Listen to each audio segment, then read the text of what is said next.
ಬಾಯ್ ಮಾಡು. ಬಾಯ್ ಮಗನೇ, ಬಾಯ್ ಬಾಯ್.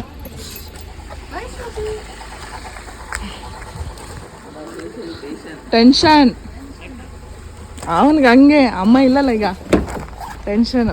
ಮುಖ ನೋಡು ಒಂದು.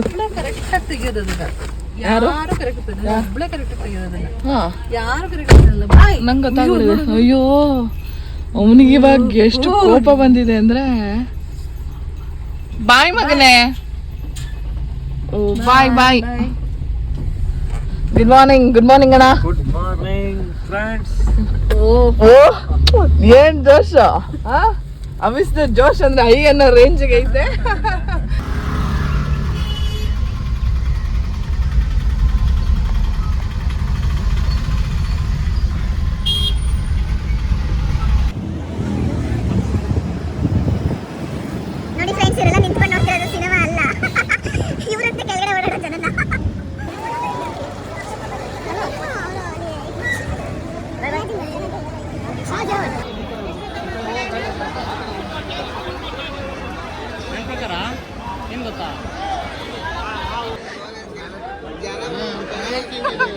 ಜಾನು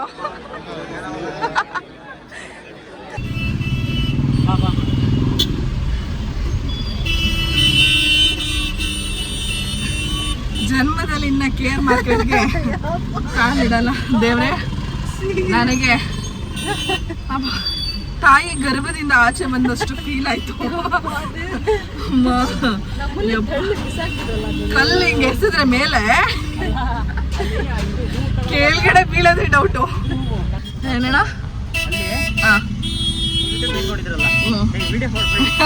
ಹೇಳಿ ಹೇಳಿ.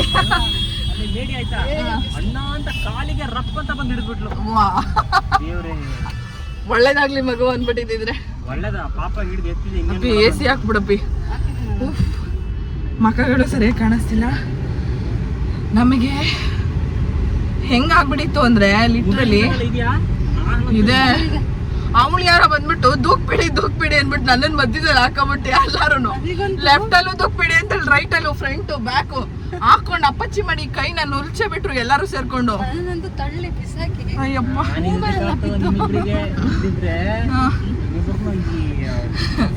ಅದ್ರಲ್ಲಿ ನಾನ್ ತಳ್ಕೊಂಡ್ ಈ ಕಡೆ ಬಂದಿದ್ದೀನಿ. ನೀವಿಬ್ರು ಪತ್ತೆನೇ ಇಲ್ಲ.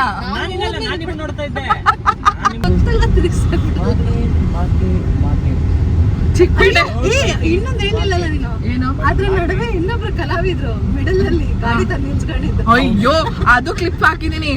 ಅಷ್ಟು ಪುಣ್ಯಾತ್ಮ ಒಂದು ಕಲ್ಲು ಮೇಲೆ ಎಸಿದ್ರೆ ಕೆಳಗಡೆ ಬಿಡಲ್ಲ. ಅಷ್ಟು ಕೇಳಿದೆ ನಾನು ಏನಂತ ಕೇಳಿದೆ. ಯಾರೋ ಓಲಾ ಬುಕ್ ಮಾಡಿದ್ರು ಸರ್, ರ್ಯಾಪಿಡೋ ಬುಕ್ ಮಾಡಿದ್ರು ಅಂತೆ. ರ್ಯಾಪಿಡೋ ಅದಕ್ಕೆ ಬರ್ತದೆ ಯಾರಿಗಾರು ಅದು KR ಮಾರ್ಕೆಟ್ ನಲ್ಲಿ ರ್ಯಾಪಿಡೋ ಬುಕ್ ಮಾಡ್ಕೊಂಡಿದ್ದು ಕಲಾವಿದ್ರು. ಅವ್ರ ಕಾನ್ಫಿಡೆನ್ಸ್ ಏನಣ್ಣ ನಿನ್ನ ಧೈರ್ಯಕ್ಕೆ ಮೆಚ್ಚಬೇಕು. ಗಾಡಿ ತಗೊಂಡು ಬಂದಿದ್ಯಲ್ಲ ಅಂತ ಅವನ್ ಕ್ಲಿಪ್ ಹಾಕ್ತೀನಿ ನೋಡಿ.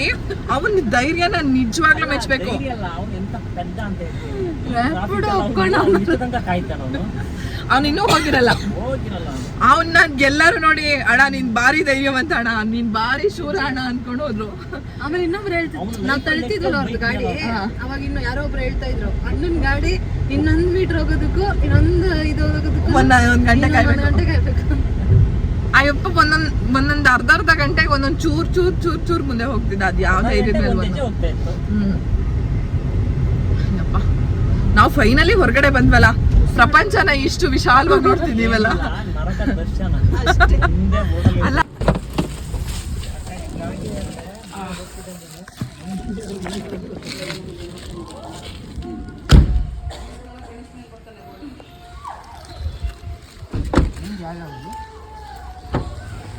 ಅವ್ವಾ ಯಾಕಣ್ಣ ಅಲ್ಲೋಡಲ್ಲ ಅವನ್ನ.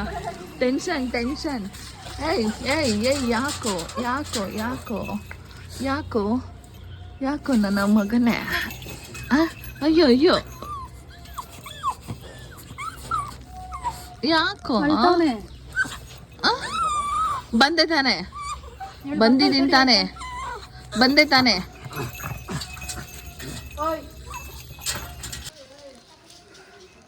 ಅಣ್ಣ ಫೈನಲಿ ಎಲ್ಲ ತಂದ್ವಲ್ಲ. ಇದೆಷ್ಟು KR ಮಾರ್ಕೆಟಿಂದ ನಾವು ತಗೊಂಡು ಬಂದಿರುವಂತಹ ವಸ್ತುಗಳು.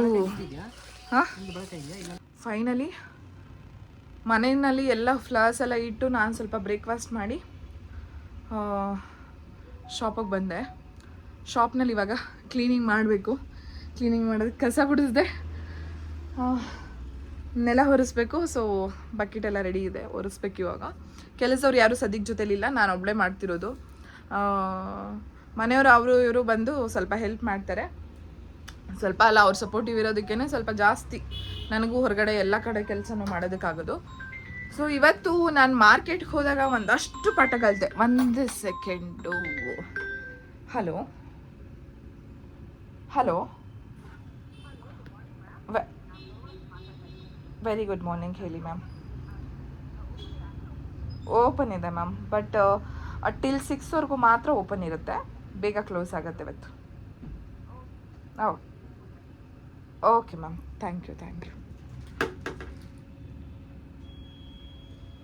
ಸೊ ಹೀಗೆ ಕಾಲ್ಸ್ ಬರ್ತಿರುತ್ತೆ, ಆರ್ಡರ್ಸ್ಗಳು ಬರ್ತಿರುತ್ತೆ ವಾಟ್ಸಪ್ನಲ್ಲಿ, ಅದನ್ನು ಕಳಿಸೋ ವ್ಯವಸ್ಥೆ ಮಾಡಬೇಕು, ಕಾಲ್ಸ್ ಅಟೆಂಡ್ ಮಾಡ್ತಿರ್ಬೇಕು. ಸೊ ಒಬ್ಳಿಗೆ ಸ್ವಲ್ಪ ಕಷ್ಟ ಆಗ್ತಿದೆ, but at the same time ನನಗೆ ಇನ್ನೊಬ್ರನ್ನ ತೊಗೊಳೋದಕ್ಕೆ ಇಷ್ಟ ಇಲ್ಲ ಕೆಲಸಕ್ಕೆ ಸದ್ಯಕ್ಕೆ. ನನಗೆ ಸತ್ಯ ಅವ್ರು ತುಂಬ ಚೆನ್ನಾಗಿ ಅಡ್ಜಸ್ಟ್ ಆಗಿದ್ರು, ಬಟ್ ಅವ್ರದ್ದೇ ಒಂದಷ್ಟು ಪರ್ಸ್ನಲ್ ರೀಸನ್ಸಿಂದ ಪಾಪ ಅವರು ಕೆಲಸ ಬಿಡಬೇಕಾಗಿ ಬಂತು. ನೋಡೋಣ ಮುಂದಿನ ದಿನಗಳಲ್ಲಿ ಅವ್ರು ಬಂದರೆ ವಾಪಸ್ಸು ಅವ್ರನ್ನ ಸೇರಿಸ್ಕೊತೀನಿ. ಸದ್ಯಕ್ಕೆ ಹೊಸಬ್ರನ್ನ ನೋಡೋ ಮನಸ್ಸಿಲ್ಲ. ಹಾಂ, ನಾನು ಏನು ಹೇಳ್ತಿದ್ದೆ ಅಂತ ಹೇಳಿದ್ರೆ, ಇವತ್ತು KR ಮಾರ್ಕೆಟ್ಗೆ ಹೋಗಿದ್ನಲ್ಲ, ನಮ್ಮಲ್ಲಿ ಸಾಕಷ್ಟು ಜನಗಳು ಕುಂಟು ನೆಪಗಳನ್ನ ಹೇಳ್ತಾ ನಾವು ಮಾಡೋ ಕೆಲಸಗಳನ್ನ ಮುಂದೆ ಹಾಕ್ತಾನೆ ಇರ್ತೀವಿ. ಇವತ್ತು ಮಾಡಿದ್ರಾಯ್ತು, ನಾಳೆ ಮಾಡಿದ್ರಾಯ್ತು, ಇವತ್ತಿಂದ ಕೆಲಸ ಶುರು ಮಾಡೋಣ, ನಾಳೆಯಿಂದ ಕೆಲಸ ಶುರು ಮಾಡೋಣ ಅಂತ.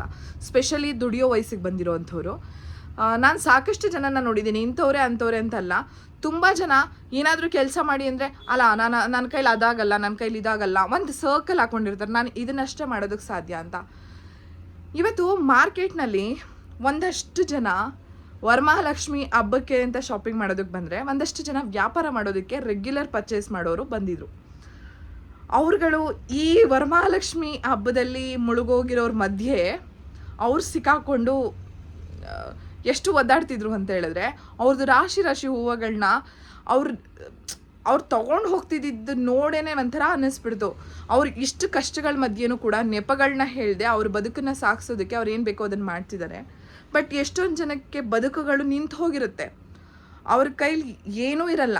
ಅಂದರೆ ಲೈಕ್ ಲಿಟ್ರಲಿ ಅವ್ರಿಗೆ ಅವರನ್ನು ನೋಡ್ಕೊಳ್ಳೋ ಕೆಪಾಸಿಟಿನೂ ಇರಲ್ಲ. ಬಟ್ ಸ್ಟಿಲ್ ಅವ್ರುಗಳಿಗೆ ಹೇಳೋ ರೀಸನ್ಸ್ ಇರುತ್ತಲ್ಲ, ನಾನು ನಾಳೆಯಿಂದ ಮಾಡ್ತೀನಿ, ನಾಡ್ದಿಂದ ಮಾಡ್ತೀನಿ, ಇದಾದರೆ ಮಾತ್ರ ಮಾಡ್ತೀನಿ, ಅದಾದರೆ ಮಾತ್ರ ಮಾಡ್ತೀನಿ ಅನ್ನೋದು, ಆ ಲಿಮಿಟೇಷನ್ ಹಾಕೊಂಡು ಬದುಕೋರು ಯಾವತ್ತಿಗೂ ಕೂಡ ಸಕ್ಸಸ್ ಆಗೋದು ಸ್ವಲ್ಪ ಕಷ್ಟನೇ. ಸೊ ಅಂಥ ರೀಸನ್ಸ್ಗಳ ಮಧ್ಯೆ ಇಂಥವ್ರನ್ನ ನೋಡಿದಾಗ ಏನೋ ಒಂಥರ ಮೋಟಿವೇಟು. ಅವ್ರನ್ನೆಲ್ಲ ನೋಡಿದಾಗ ಇನ್ನೂ ಜಾಸ್ತಿ ಕೆಲಸ ಮಾಡಬೇಕು ಅನಿಸುತ್ತೆ, ನಾವು ಮಾಡೋದು ಏನೇನೂ ಅಲ್ಲ ಅನಿಸುತ್ತೆ. ತುಂಬ ಖುಷಿ ಆಯಿತು. ಒಂಥರ ಆ ಮಾರ್ಕೆಟಿಂದ ಆಚೆ ಬರೋ ಹೊತ್ತಿಗೆ ಸಾಕಪ್ಪ ಅನಿಸಿದ್ರು ಕೂಡ ಅವ್ರನ್ನೆಲ್ಲ ನೋಡಿ ಅವ್ರ ಬದುಕೋ ರೀತಿಗಳು, ಅವ್ರು ಕಷ್ಟಪಡ್ತಿರೋದು ಬದುಕೋದಕ್ಕೆ ಪ್ರತಿಯೊಂದಕ್ಕೂ ನೋಡಿ ತುಂಬಾ ಖುಷಿ ಆಯಿತು. ನಾನು ಪಡ್ತಿರೋ ಕಷ್ಟ ಏನೇನೋ ಅಲ್ಲ ಬಿಡು ಅಂತ ಅನ್ನಿಸ್ಬಿಡ್ತು. ಸೊ ಇವತ್ತಿನ ದಿನ ನಾನು ತುಂಬ ಪಾಸಿಟಿವಾಗಿ ಶುರು ಮಾಡ್ತಿದ್ದೀನಿ, ತುಂಬ ಅಂದರೆ ತುಂಬ ಪಾಸಿಟಿವಾಗಿ ಶುರು ಮಾಡ್ತಿದ್ದೀನಿ. ನನ್ನನ್ನು ಆಲ್ಮೋಸ್ಟ್ ಮಾರ್ಕೆಟ್ನಲ್ಲಿ ಹೆಂಗೆ ಮಾಡಿಬಿಟ್ಟಿದ್ರು ಅಂದರೆ, ನನ್ನನ್ನಷ್ಟೇ ಅಲ್ಲ, ನನ್ನ ಜಾನುನ ಶಂಕರಣ್ಣನ ಎಲ್ಲ ಹೆಂಗೆ ಮಾಡಿಬಿಟ್ಟಿದ್ರು ಅಂದರೆ, ನನಗೆ ಈ ರೈಟ್ ಸೈಡ್ ಪಾರ್ಟ್ ಫುಲ್ಲು ನಜ್ಜಾಕ್ಬಿಟ್ಟಿದ್ದಾರೆ. ಅಂದರೆ ಲೈಕ್ ಫುಲ್ ಊದ್ಬಿಟ್ಟಿದೆ. ನೆನೆ ದೇವ್ರ ಮನೆ ತೊಳೆಯೋಕೆ ಹೋಗಿ ಸರ್ಫೆಲ್ಲ ಹಾಕ್ಬಿಟ್ಟು ದೇವ್ರ ಮನೇಲಿ ಬಿದ್ದು ಕೈ ಸೊಂಟ ಎಲ್ಲ ಹೊಡ್ಕೊಂಡೆ. ಇವತ್ತು ಅಷ್ಟು ದೂರ ನಡ್ಕೊಂಡು ಹೋಗಿ ಜನಗಳ ಮಧ್ಯೆ ಸಿಗಾಕೊಂಡು ಫುಲ್ ರೈಟ್ ಸೈಡು ಕಾಲೆಲ್ಲ ಊದ್ಬಿಟ್ಟಿದೆ. ಅಷ್ಟು ನನ್ನ ಮುಖ ನೋಡಿದ್ರೆ ಗೊತ್ತಾಗುತ್ತೆ ನಾನು ಹೆಂಗಿದ್ದೀನಿ ಅಂತ. ಸೊ ಸ್ಟಿಲ್ ಪಾಸಿಟಿವ್ ಆಗಿ ಈ ದಿನನ ಶುರು ಮಾಡ್ತಿದ್ದೀನಿ. ನಂದು ದಿನ ಶುರುವಾಗಿ ಆಲೇ ಅರ್ಧ ದಿನಕ್ಕೆ ಬಂದು ನಿಂತಿದ್ದೀನಿ ಅನ್ನೋ ಫೀಲು. ಶಾಪ್ ಈಗ ಓಪನ್ ಮಾಡಿದ್ರು ಕೂಡ. ನೋಡೋಣ ಇವತ್ತಿನ ದಿನ ಎಲ್ಲ ಹೆಂಗೆ ಹೋಗುತ್ತೆ ಅಂತ. ಇವತ್ತು ಆಲ್ಮೋಸ್ಟ್ ವರಮಹಾಲಕ್ಷ್ಮಿ ಪ್ರಿಪ್ರೇಷನ್ಸು, ಒಂದಷ್ಟು ಕೊರಿಯರ್ಸ್ ಕಳಿಸೋದಿದೆ. ಸೊ ಕೊರಿಯರ್ ಕಳಿಸ್ಬಿಟ್ಟು ಒಂದಷ್ಟು ಆರ್ಡರ್ ಡೆಲಿವರಿ ಮಾಡೋದಿದೆ, ಕಸ್ಟಮರ್ಸ್ ಬರ್ತಾರೆ. ಅದನ್ನು ಮುಗಿಸಿ ವರಮಹಾಲಕ್ಷ್ಮಿ ಪ್ರಿಪ್ರೇಷನ್ ಸಿಗೋಣ. ಬಾಯ್. ಸೊ ಈಗ ಕೆಲಸ ಎಲ್ಲ ಮುಗಿಸ್ಬಿಟ್ಟು ಮನೆಗೆ ಬಂದೆ. ಮನೆಗೆ ಬಂದಾಗ 9:20 ಆಗಿದೆ ಆಲ್ರೆಡಿ. ಸೊ ಬೇಗ ಕ್ಲೋಸ್ ಮಾಡ್ಕೊಂಡು ಬರೋಣ ಅಂತ ಇದ್ದಿದ್ದು, 6ಗೆ ಕ್ಲೋಸ್ ಮಾಡೋಣ ಅಂತ ಹೇಳಿ. ಮೇ ಬಿ 6ಗೆ ಕ್ಲೋಸ್ ಮಾಡಿದ್ದಿದ್ರೆ ಆರಾಮಾಗಿ ಕೆಲಸಗಳನ್ನ ಮಾಡ್ಬೋದಿತ್ತು. ಬಟ್ ಆಗಲ್ಲ. ಇವಾಗ ಸ್ನಾನ ಮಾಡಿ ದೇವ್ರ ಕೆಲಸಗಳನ್ನ ಶುರು ಮಾಡಬೇಕು. ಮನೆಯೆಲ್ಲ ಕ್ಲೀನ್ ಆಗಿದೆ, ಬಟ್ ಸ್ಟಿಲ್ ಡೆಕೋರೇಷನ್ಸ್ ಅದು ಇದು ಅಂತ ಅಂದಾಗ ಸ್ವಲ್ಪ ಸಮಯ ಹಿಡಿಯುತ್ತೆ. ಸೊ ಮಾಡಿ ಮಲಗೋದಕ್ಕೆ ಮೇ ಬಿ 12 ಆಗುತ್ತೆ. 12ಗೆ ಮಲಗಿ ಮತ್ತೆ 3ಗೆ ಎದ್ದು 3ಗೆ ಮತ್ತೆ ಸ್ನಾನ ಮಾಡಿ ಮತ್ತೆ ಪೂಜೆ ಕೆಲಸ ಶುರು ಮಾಡಬೇಕು.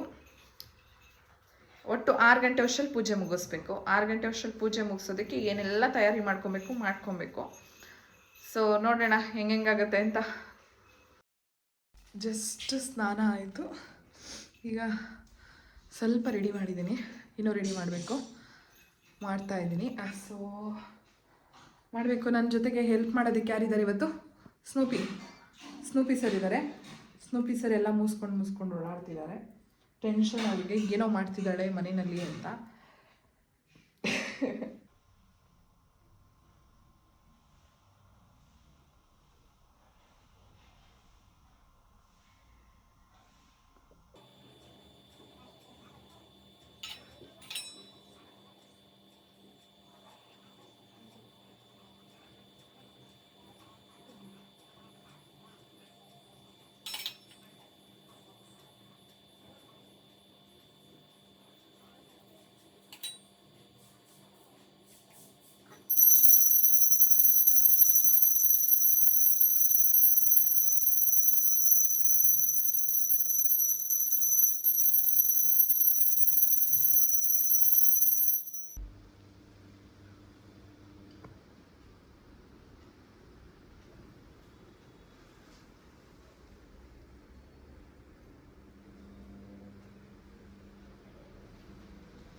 ನಮ್ಮ ಮನೆಯಲ್ಲಿ ವರಮಹಾಲಕ್ಷ್ಮಿ ಆಯಿತು, ಅಲ್ಲಿ ಲಕ್ಷ್ಮಿ ಕೂತಿದ್ದಾಳೆ ಆಲ್ರೆಡಿ.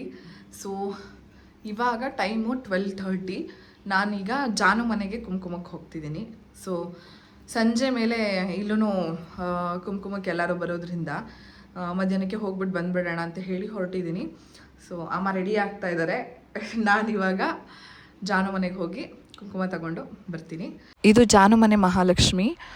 ನಾನು ಆ್ಯಕ್ಚುಲಿ ಅವ್ರ ಮನೆಯಲ್ಲಿ ವಿಡಿಯೋ ಮಾಡೋಣ ಅಂತ ಅಂದ್ಕೊಂಡು ಹೋಗಿದ್ದು, ಬಟ್ ಅವ್ರ ಮನೆ ಎಂಟ್ರಿ ಆಗ್ತಿದ್ದಂಗೆ ಝೀಝು ವೆಲ್ಕಮ್ ಮಾಡಿಬಿಟ್ಟ. ಸೊ ಆ ಇದರಲ್ಲಿ ಎಲ್ಲನೂ ಮರ್ತೋದೆ. ಊಟ ಮಾಡೋದೊಂದು ಕ್ಲಿಪ್ ಹಾಕಿದ್ದೀನಿ. ಸೊ ಅಲ್ಲಿಂದ ಬಂದು ಲಕ್ಷ್ಮೀ ಬಾರಮ್ಮ ನಮ್ಮಮ್ಮ ನೀ ಸೌಭಾಗ್ಯದ ಲಕ್ಷ್ಮೀ ಬಾರಮ್ಮ. ಹೆಜ್ಜೆಯ ಮೇಲೊಂದೆಜ್ಜೆಯ ನಿಕ್ಕುತ ಗೆಜ್ಜೆ ಕಾಲ್ಗಳ ದನಿಯ ತೋರುತ ಸಜ್ಜನ ಸಾಧು ಪೂಜೆಯ ವೇಳೆಗೆ ಮಜ್ಜಿಗೆಯೊಳಗಿನ ಬೆಣ್ಣೆಯಂತೆ ಭಾಗ್ಯದ ಲಕ್ಷ್ಮೀ ಬಾರಮ್ಮ ನಮ್ಮಮ್ಮ ನೀ ಸೌಭಾಗ್ಯದ ಲಕ್ಷ್ಮೀ ಬಾರಮ್ಮ. ಪ್ರತಿ ವರ್ಷ ತಾಯಿನ ಕೂರಿಸಿ ಪೂಜೆ ಮುಗಿಸಿದ ಮೇಲೆ ಹಾಡು ಹೇಳಿದ್ರೇ ಸಮಾಧಾನ. ಈ ಸರಿ ನನ್ನ ಜೊತೆಗೆ ಹಾಡು ಹೇಳೋದಕ್ಕೆ ಜೊತೆಯಾಗಿದ್ದು ಅಶ್ವಿನಿ. ಕುಂಕುಮ ತಗೊಂಡೋಗೋದಕ್ಕೆ ಮುತ್ತೈದೆ ಬಂದಿದ್ದಾಳೆ ಮನೆಗೆ. ತಗೊಂಡಿದ್ದಾಯ್ತು ಹೋಗ್ಬೇಕು, ಬಟ್ ಮಳೆ ಬರ್ತಿದೆ, ಜೋರ್ ಮಳೆ ಬರ್ತಾ ಇದೆ. ಅವಳ ಮನೆಯಿಂದ ಆಚೆ ಹೋಗೋದು ದೇವ್ರಿಗೂ ಇಷ್ಟ ಇಲ್ಲ. ಸೊ ಮಳೆ ಬರ್ತಿದೆ. ಹೆಂಗಿತ್ತು ವರಮಹಾಲಕ್ಷ್ಮಿ ನಿಮ್ಮ ಮನೆಯಲ್ಲಿ? ಅಯ್ಯಪ್ಪ ದೇವ್ರೆ, ಬಟ್ ಅದು ದೇವ್ರನ್ನ ಕೂರ್ಸಾದ್ಮೇಲೆ ಚೆನ್ನಾಗಿತ್ತು, ತುಂಬಾ ಚೆನ್ನಾಗಿತ್ತು. ಖುಷಿ, ಒಂಥರ ತೃಪ್ತಿ ಅಲ್ಲ? ತೃಪ್ತಿ.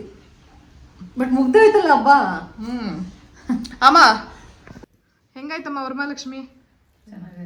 ಚೆನ್ನಾಗೈತಾ? ಜೋರ್ ಕುಂಕುಮ ಇಟ್ಕೊಂಡು ಕುತ್ಕೊಂಡ್ಬಿಟ್ಟಿದ್ಯಾ? ಲೈಟ್ ಕಡಿಮೆ ಇದೆ, ಕರ್ರ ಕಾಣಿಸ್ತಿದ್ಯಾ? ಕೆಳಗಡೆ ಇಟ್ಕೊಂಡವ್ರೆ ಅದಕ್ಕೆ. ಏ ಸ್ನೂಪಿ ಸ್ನೂಪಿ ಹೆಂಗಾಯ್ತು ವರಮಹಾಲಕ್ಷ್ಮಿ? ಸಿಕ್ಬಿಟ್ಟೈತ.